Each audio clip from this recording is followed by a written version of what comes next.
Imagine a world where politics and economics are inseparable. Every economic decision is influenced by political ideology, and every political action has economic consequences, where the pursuit of power and wealth overrides the common good and the public interest. How did we get here? What can we do to avoid it? Political science and economics are two distinct fields of study, each with its own methodology, theories, and focuses.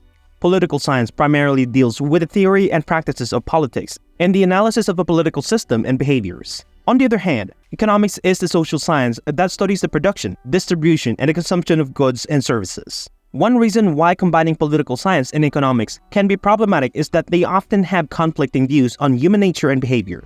These assumptions can lead to different and sometimes incompatible policy recommendations. For example, political scientists may advocate for more democracy and participation, while economists may favor more markets and efficiency. Another reason why combining political science and economics can be dangerous is that they can be used to justify and legitimize harmful ideologies and agendas. Political science and economics can provide powerful tools for analysis and persuasion, but they can also be manipulated and distorted to serve the interests of certain groups or individuals. For example, political science and economics can be used to support authoritarian regimes, neoliberal policy, or military interventions by claiming that they are necessary, beneficial, or inevitable.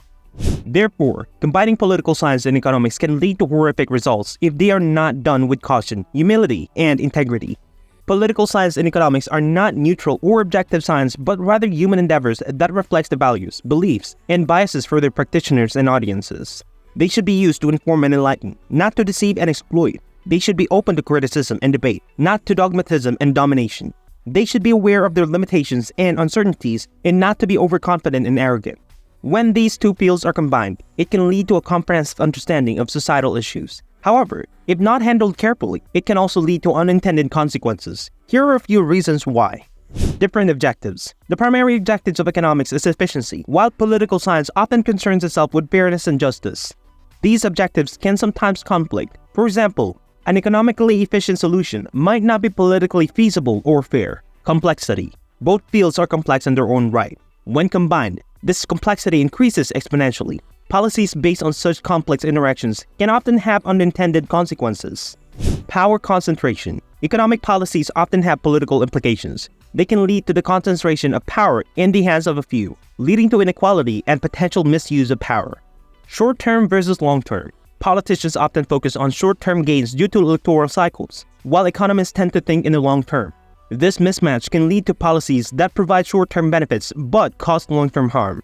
Ideological bias. Both fields are susceptible to ideological bias. When combined, there's a risk that a policy could be driven more by ideology than by sound theory and empirical evidence. Information asymmetry.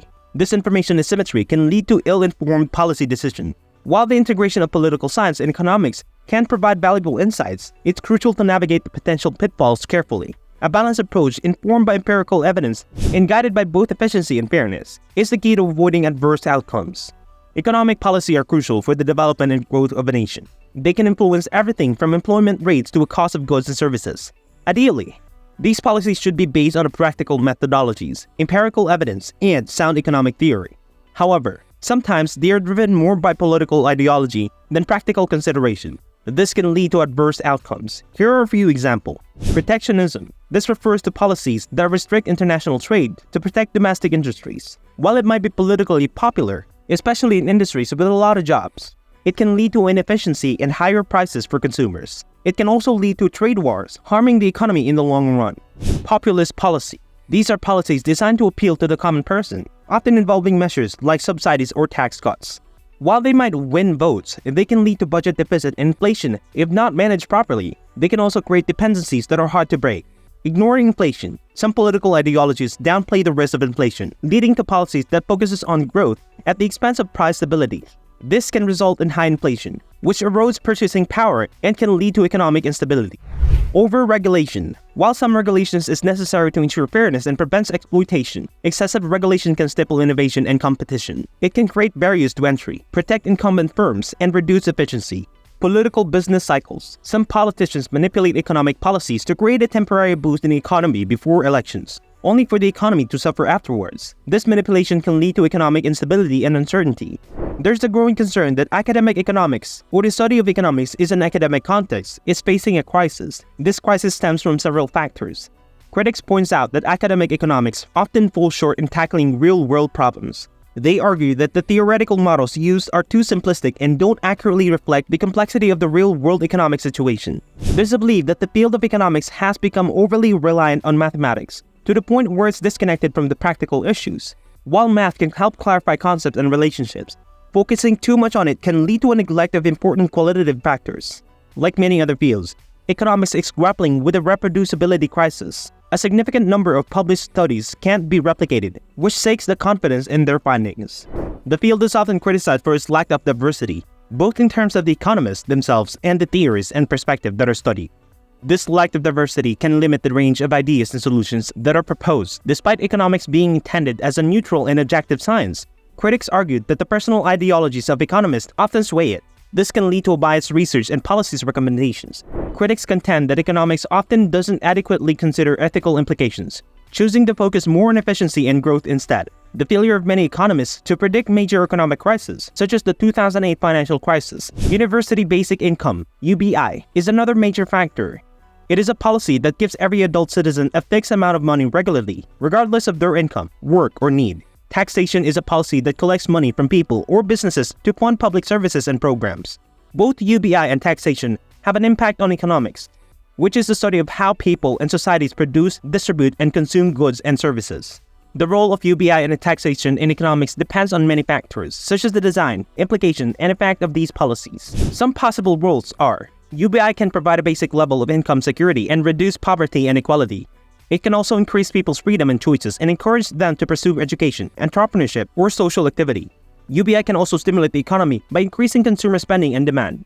Taxation can raise revenues for the government and finance public goods and services, such as health, education, infrastructure, and social protection. It can also influence people's behavior and decisions and create incentives and disincentives for certain activities. Taxation can also affect the distribution of income and wealth and promote or reduce fairness and efficiency. UBI and taxation can interact with each other in various ways. For example, UBI can be funded by different types of taxes, such as income tax, consumption tax, or wealth tax. The choice of tax can have different implications for the economic efficiency, equity, and sustainability of UBI.